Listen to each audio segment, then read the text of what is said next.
बड़े सौभाग्य की बात है कि जो आपकी कर्म भूमि रही हो वहाँ आपको जीवन में ऐसा मौका मिले जहाँ कुछ किया जा सके। स्टूडेंट लाइफ से दिल्ली यूनिवर्सिटी में पढ़ते हुए श्यामलाल कॉलेज में मेरा अनेकों बार आना हुआ और आज दिल्ली की सीएम के रूप में जब मैं यहाँ अपने आप को पाती हूँ तो मेरा दिल यही कहता है कि मैं दिल्ली के लिए वो बेहतरी के काम कर दूं कि आने वाली जनरेशन्स को सुविधाएं मिले। आज कॉलेज के इस प्रांगण में हमने देखा कि बहुत गर्मी के कारण कोई ऑडिटोरियम ना होना, इस क्षेत्र को अच्छे ऑडिटोरियम की जरूरत है और माननीय सांसद जी भी यहाँ हैं।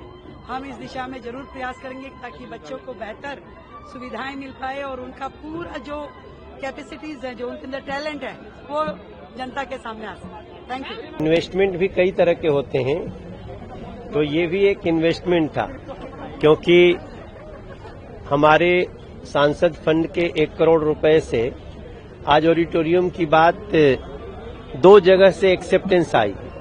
एक हमारी जो यहाँ की चेयरपर्सन है सविता जी, उन्होंने कहा कि हम इस पे बैठ जाते हैं, और दूसरा चीफ मिनिस्टर ने एक ऑडिटोरियम सैंक्शन कर दिया। बस उन्होंने ये बोला कि आप जगह मुहैया करा दें, जगह चिन्हित करा दें, उसकी प्रक्रिया पूरी कर ली जाएगी। तो मैं समझता हूं आज जब हम 11 साल नरेंद्र मोदी जी की सरकार के देख रहे हैं तो श्यामलाल कॉलेज के एनुअल डे पे एक बहुत बड़ी सौगात मिल गई, क्योंकि ये प्रॉब्लम जैसे आई तभी समाधान निकला। ना ये खुले में प्रोग्राम होता, ना इतनी गर्मी होती और ना उस गर्मी का एहसास होता। तो हम इसके लिए मुख्यमंत्री का धन्यवाद करते हैं और एक ऑडिटोरियम या तो इस कैंपस में या इस कैंपस के ठीक आसपास हम बना के देंगे जिसका लाभ इस कॉलेज को मिले। मैनेजमेंट को, श्यामलाल कॉलेज के मैनेजमेंट को कोई और प्रबंध सीएम के लिए यहाँ करना चाहिए था, फिर गर्मी वाकई ज्यादा थी, इस पर कुछ कमेंट? नहीं, हम लोग गर्मी और सर्दी बरसात सब सहते रहते हैं, हमारे लिए इशू नहीं है।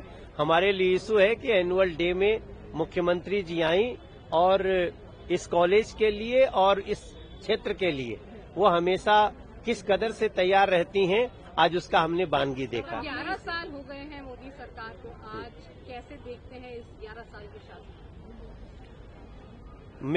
मुझे लगता है कि इस देश का प्रत्येक व्यक्ति जो देश को प्यार करता होगा वो अगर कुछ लिखने बैठेगा तो इस 11 साल की उपलब्धि में आप याद करिए, एक समय था जब हम मनोज तिवारी हैं, ये अटेस्ट कराने के लिए भी गैजेटेड रैंक के ऑफिसर के पास जाना पड़ता था।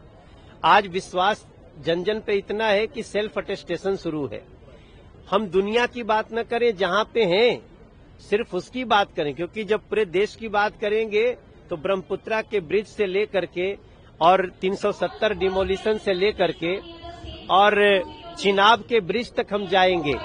लेकिन हम सिर्फ इस लोकसभा की बात करें तो elevated road, central school, Shastri park का फ्लाईओवर, मेट्रो का जाल, इस क्षेत्र में पासपोर्ट ऑफिस, इस क्षेत्र में एक और सेंट्रल स्कूल, इस क्षेत्र की ट्रैफिक व्यवस्था को दुरुस्त करने के लिए किस तरह से काम किया, यही अपने आप में बहुत बड़ा 11 साल का बानगी। कौन? मना कर दिया कि वो ECB नहीं जाएंगे, एलिजिट क्लासरूम स्कैम केस में। देखिए, क्लासरूम का केस हम ही ने किया है, उसका जो पक्षकार हूं मैं ही हूं। अगर उनको इस बात का जवाब नहीं देना है कि एक कड़ी पटिया का छत वाला कमरा जो मैक्सिमम 5 लाख से 6 लाख में बन सकता है, उसके लिए 32 लाख रुपए सरकार के खजाने से क्यों निकाले गए? अगर इसका जवाब आप नहीं दोगे तो इसका मतलब आप दोषी हैं और कानून को वैसे कार्य करना चाहिए। 9 साल की बच्ची के साथ बलात्कार हुआ, उसकी हत्या हुई, अभी तक एक्टिविस्ट जो है वो नहीं पकड़ा गया। मुस्तफाबाद की घटना है, ये बहुत ही दुखद घटना है। मुस्तफाबाद में दयालपुर की घटना है और मैं पुलिस से लगातार संपर्क में हूं। आप विश्वास रखें, वो चाहे पाताल में चले जाएं, उनको ढूंढ के लाएंगे। पूरी पुलिस की टीम लगी हुई है और मुझे लगता है कि जल्दी से जल्दी उसको पकड़ करके और उसको पनिशमेंट दिया जाए। करीब 1 साल पहले सिंगल मरने में एक युवक की हत्या हत्या की गई थी 3 साल पहले। आज आपने ऐलान किया उसकी परिवार को 10 लाख रुपए का चेक हाँ, देने जा रहा हूँ। अप्रैल में उसी लड़के का जिसका मर्डर हुआ था उसके चाचा ने, जो इसमें आई विटनेस थी लड़की, उसकी हत्या करवाई है। शादरा पुलिस ने उसको गिरफ्तार किया, उसके चाचा को। इस पे क्या कहना? भैया आप पत्रकार हैं ना, तो आप ये दिल्ली सरकार ने, क्या नाम है आपका? सुझाव दिए। आप मारने वालों के पक्ष में हो क्या?